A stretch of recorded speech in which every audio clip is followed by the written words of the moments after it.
शकस्ता दिल जैसे हासिल, शकस्ता दिल जैसे हासिल, हकीकत में वही कामिल। शकस्ता दिल जैसे हासिल, हकीकत में वही कामिल।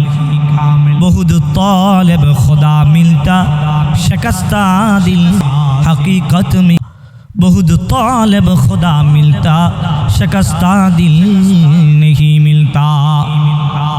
আল্লাহর জন্য যেই দিল তৈরি হয়ে যায়, ওই মানুষটা যদিও কালো হয় কিন্তু আল্লাহ তাআলার কাছে ওই মানুষটা বড় ভালো। এই কারণেই যদিও এই মানুষটা কামার সাধারণ মানুষ, কিন্তু আল্লাহ তাআলার কাছে ওই বান্দার এমন বেশি দাম যে জমানার সবচেয়ে বড় আল্লাহর ওলি আব্দুল্লাহ ইবনুল মুবারকের চাইতে উত্তম জান্নাতের মালিক হয়ে গেছে। প্রকৃত মুমিন হওয়ার জন্য বড় আলেম হওয়ার দরকার।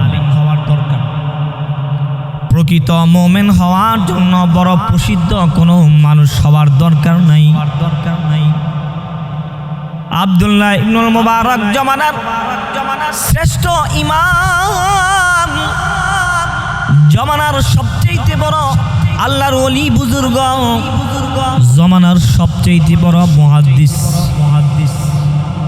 আব্দুল্লাহ ইবনুল মুবারকের মৃত্যুর পর তার শাগরিদ তাকে স্বপ্নযোগে দেখতেছি। আব্দুল্লাহ ইবনুল মুবারক জান্নাতের ভিতরে ঘুরতেছি। সুবহানাল্লাহ। তার শাগরিদ তাকে স্বপ্নযোগে জিজ্ঞাসা করতেছে, হযরত আপনি তো আলমে বরজখে সুখেই আছেন, জান্নাতের ভিতরে ঘুরতেছেন, আপনার তো খুশনসিব, আপনি খুব সুখে শান্তিতেই বসবাস করতেছেন।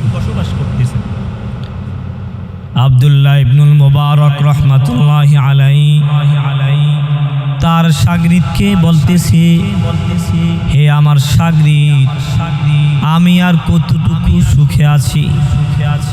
আমার বাড়ির পাশের যে কামার, আমার বাড়ির পাশের সাধারণ কামার, সে আমার চাইতে উত্তম জান্নাতের মালিক হয়ে গেছে। সুবহানাল্লাহ বলেন, সুবহানাল্লাহ বলেন। আব্দুল্লাহ ইবনুল মুবারকের শাগরিদ তার উস্তাদের কাছে এই কথা শুনে সকালবেলা যখন ঘুম থেকে জাগ্রত হয়েছে, সকালবেলা আব্দুল্লাহ ইবনুল মুবারকের ওই শাগরিদ ওই কামারের বাড়ি খোঁজার জন্য বের হয়ে চলে গেছে। সকালবেলা ওই কামারের বিবির কাছে চলে গেছে।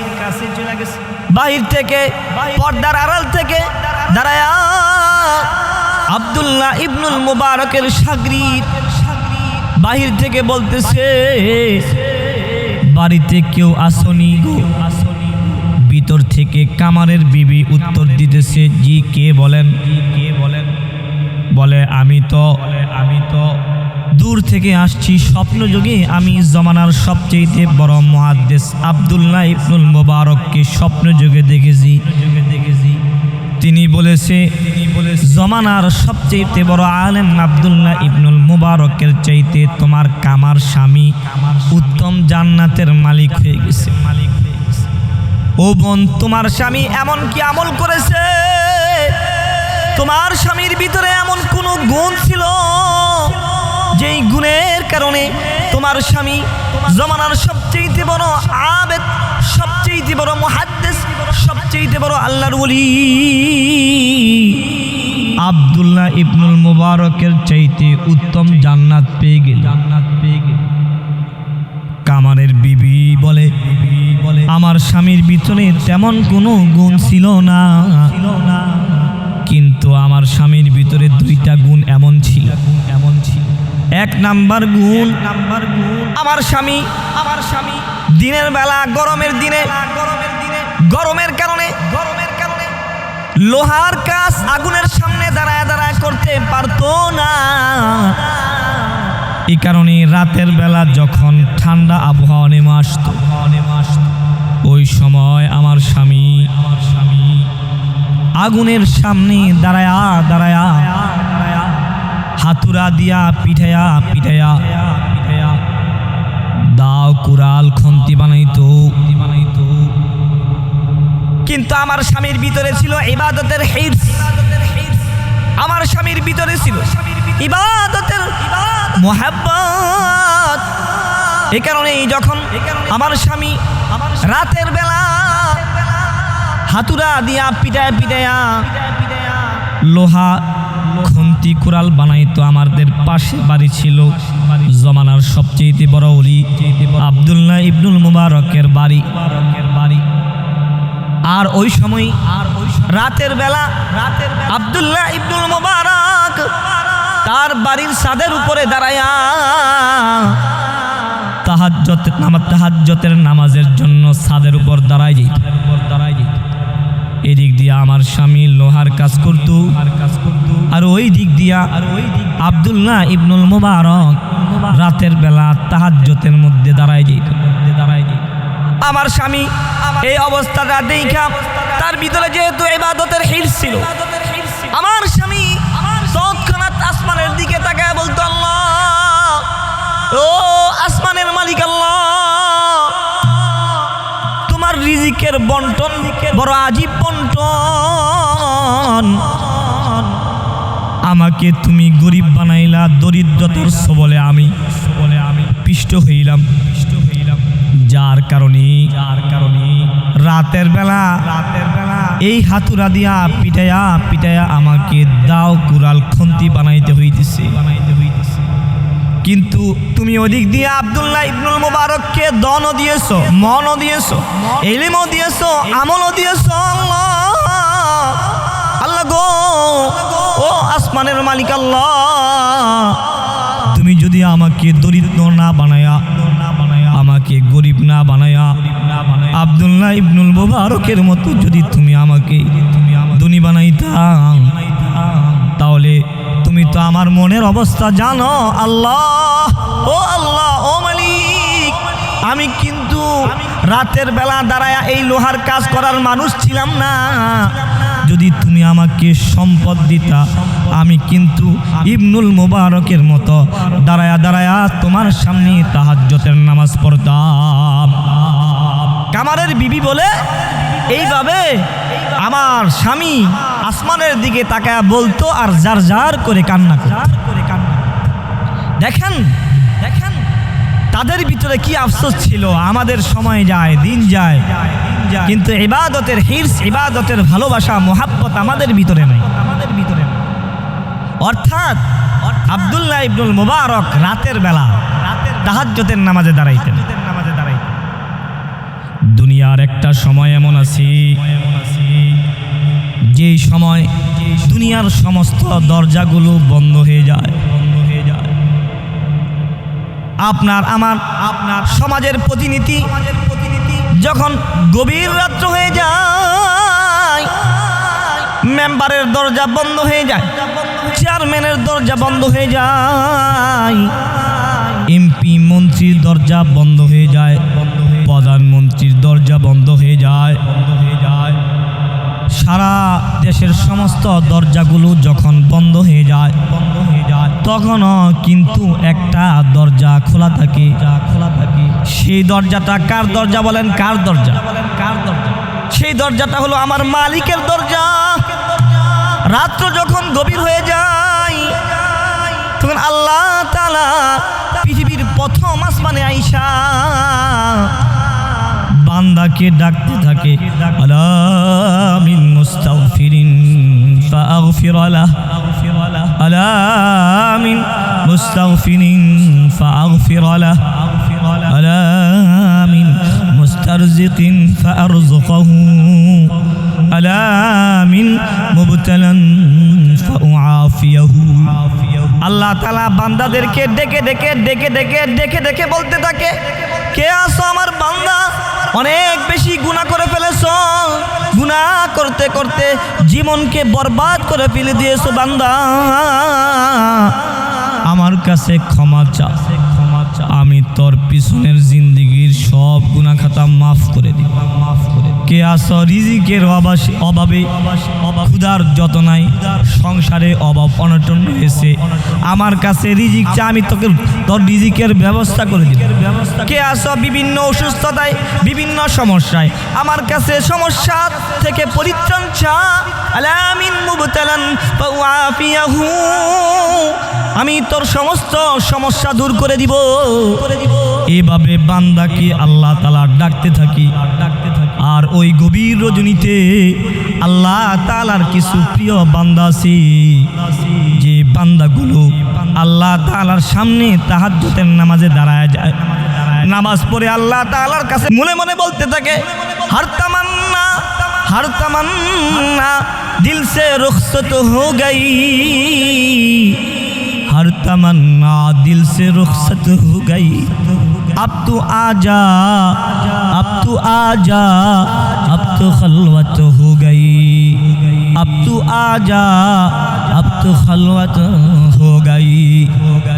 जन्नतों दो ज़ुख से या रब क्या करूं, जन्नतों दो ज़ुख से या रब क्या करूं, आरज़ू है मैं तुझे देखा करूं, आरज़ू है मैं तुझे দেখা করুं। আল্লাহর কিছু প্রিয় বান্দা আছে যারা রাতের গভীরে আল্লাহ তাআলাকে আশিক মাশুকের ভালোবাসার মধ্যে তারা লিপ্ত হয়ে যায়, আল্লাহ তাআলার সাথে বান্দার কথোপকথন হয়। ওই গভীর রজনীতে কোনো বান্দা যদি আল্লাহর কুদরতি পায়ে সিজদা করে আল্লাহ তাআলার কাছে কোনো চায়, ওই সময় আল্লাহ তাআলার মাঝে আর বান্দার মাঝে কোনো পর্দা থাকে না, বান্দা চাইতে দেরি হয়, আল্লাহ তাআলা কবুল করতে দেরি হয় না। সুবহানাল্লাহ বলেন, সুবহানাল্লাহ। এই কারণেই ওই কামারের বিবি বলে, আমার স্বামীর এক নাম্বার গুণ, আমার স্বামীর ভিতরে ইবাদতের হিরস ছিল, এই একটা গুণ।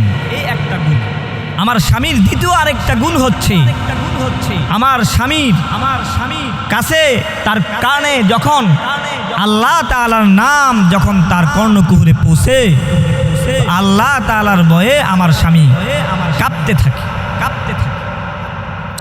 এই কারণে ওই কামারের বিবি বলে,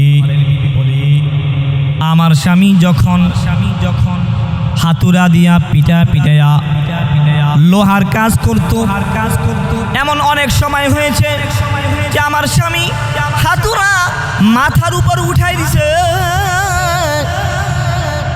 মাথা থেকে নামাইয়া লোহার উপরে পিটাবে, বাড়ি মারবে। এমন সময় মসজিদের মাইক থেকে মুয়াজ্জিন আজান দিয়ে দিয়েছে। মুয়াজ্জিনের আজানের শব্দ যখন আমার স্বামীর কানে পৌঁছে গেছে, তো আমার স্বামী নতুন করে আর লোহার ভিতরে পিটা মারে নাই, নতুন করে আমার স্বামী লোহার ভিতরে বাড়ি দেয় নাই, পিছন দিক দিয়ে আমার স্বামী লোহাটা ওই হাতুড়াটা পালায় দিয়া আকাশের দিকে তাকায়া আমার স্বামী বলতো, এ আসমানের মালিক আল্লাহ, দুনিয়ার সমস্ত মানুষ তো আমাকে কামার বলে জানে, এই যে দেখো তোমার ঘর থেকে মুয়াজ্জিনের আজানের শব্দ, তোমার বরত্বের শব্দ আমার কানে যখন পৌঁছছে, আমি কিন্তু লোহার ভিতরে আর নতুন করে কোনো বাড়ি দেই নাই। আল্লাহ তুমি দেখো, দুনিয়ার সমস্ত মানুষ আমাকে কামার বলে বলুক, আমার কোনো যায় আসে না, আমার মনে কোনো খারাপ লাগে না। ও মালিক, তুমি তো দেখতেছো তোমার মোহাব্বত আমার ভিতরে কতটুকু আছে, আমি কিন্তু তোমার চাইতে অন্য কোনো কিছুকে মোহাব্বত বেশি করি না। দুনিয়ার মানুষ আমাকে কামার বলে বলুন, ও মালিক, হাসরের ময়দানে কিন্তু তুমি আমাকে কামার বলে ডাক দিও না। হাসরের কঠিন ময়দানে তুমি কিন্তু তোমার বান্দা বলে আমাকে ডাক দিও। আল্লাহু আকবার, আল্লাহু আকবার।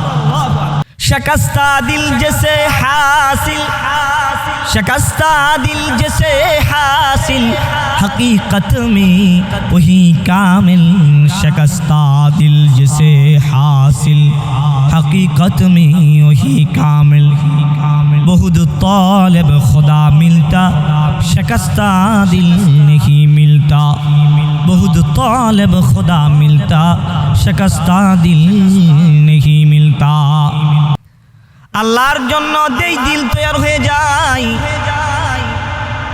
ওই মানুষটা যদিও কালো হয় কিন্তু আল্লাহ তাআলার কাছে ওই মানুষটা বড় ভালো এই কারণেই যদিও এই মানুষটা কামার সাধারণ মানুষ কিন্তু আল্লাহ তাআলার কাছে ওই বান্দার এমন বেশি দাম যে জমানার সবচেয়ে বড় আল্লাহর ওলি আব্দুল্লাহ ইবনুল মুবারকের চাইতে উত্তম জান্নাতের মালিক হয়ে গেছে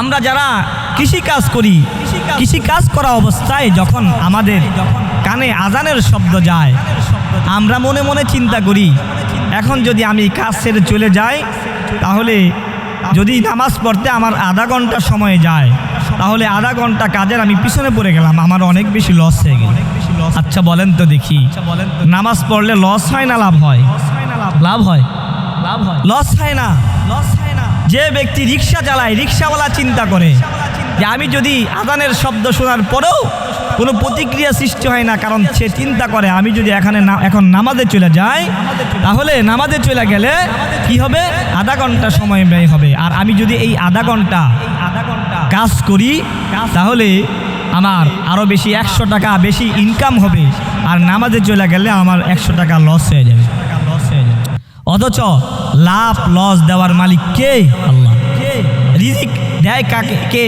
আল্লাহ আমার আপনার রিজিকের মালিক কে আল্লাহ এই কারণেই আল্লাহ তাআলা কোরআনে হাকিমের মধ্যে বলছেন ওয়া'মুর আহলাকা বিস-সালাতি ওয়াসতাবির আলাইহা লা নাসআলুকা রিজকা নাহনু নারযুকুক আল্লাহ তাআলা বলেন হে নবী ওয়া'মুর আহলাকা বিস-সালাত আপনি আপনার পরিবার পরিজনকে নামাজের আদেশ করেন ওয়াসতাবির আলাইহা এবং এই কথার উপর স্থির থাকতে বলেন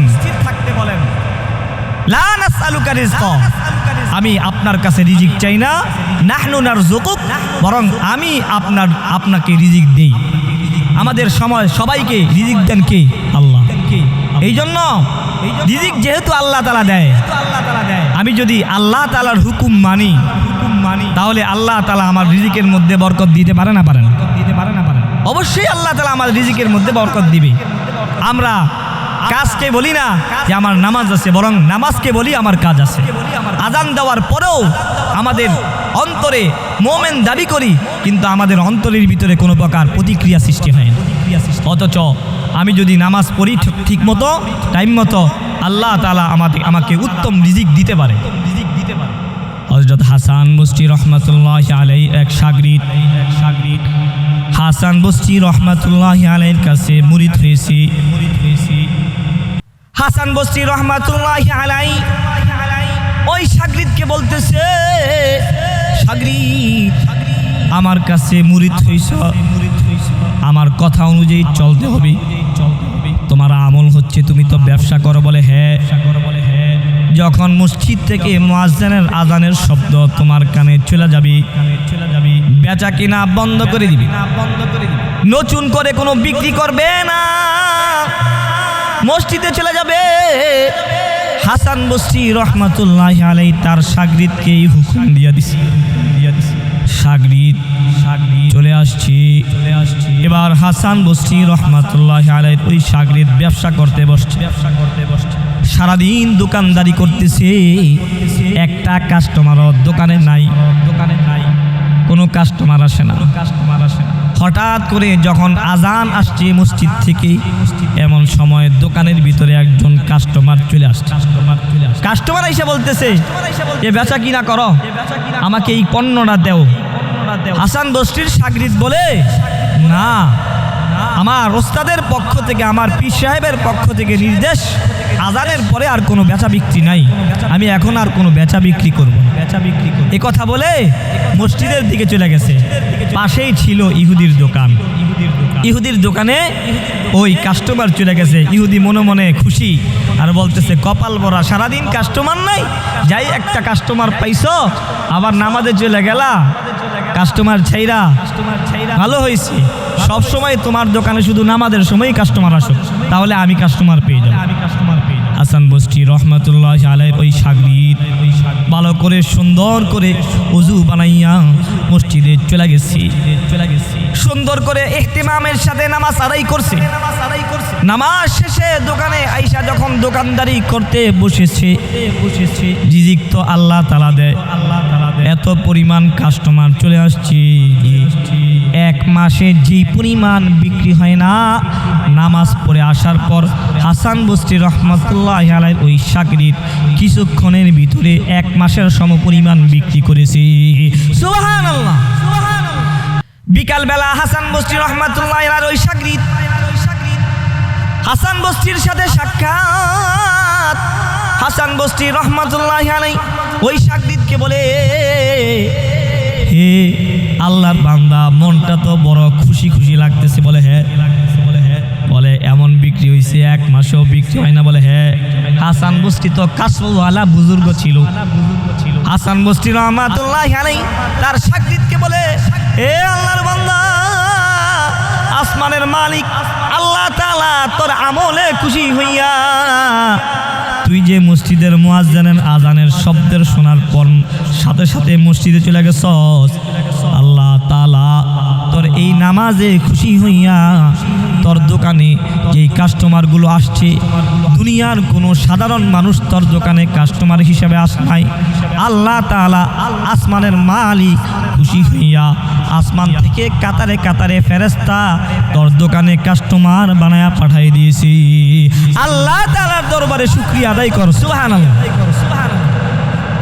আমরা নামাজ পড়ি না, নামাজ পড়লে আল্লাহ তাআলা আমাদের রিজিকের মধ্যে ওয়াসাআত দিবে, রিজিকের মধ্যে বারাকাত দিবে। আমার হায়াতের জিন্দেগি মহা দৌলত একটা। আমার হায়াতের সময় থেকে একটা কিছু সময় আমার বিবি পাই, আমি আমার হায়াতের সময় থেকে আমার সন্তানকে সময় দিই। আমার হায়াতের সময় থেকে আমার বাবাকে সময় দিই, মাকে সময় দিই। আমার ব্যবসা বাণিজ্য কারবারের ভিতরে আমি সময় দিই।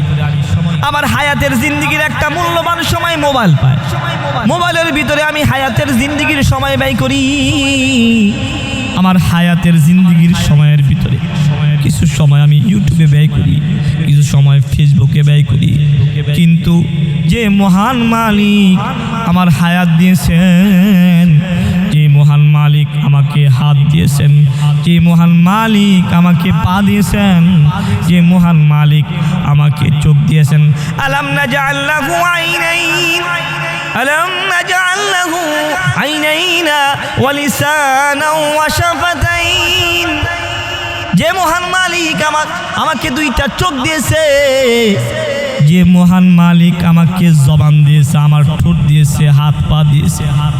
দুনিয়ার সব জায়গায় আমি সময় ব্যয় করতে পারি, কিন্তু আল্লাহ তাআলার জন্য আমার সময় ব্যয় করার সময় থাকে না।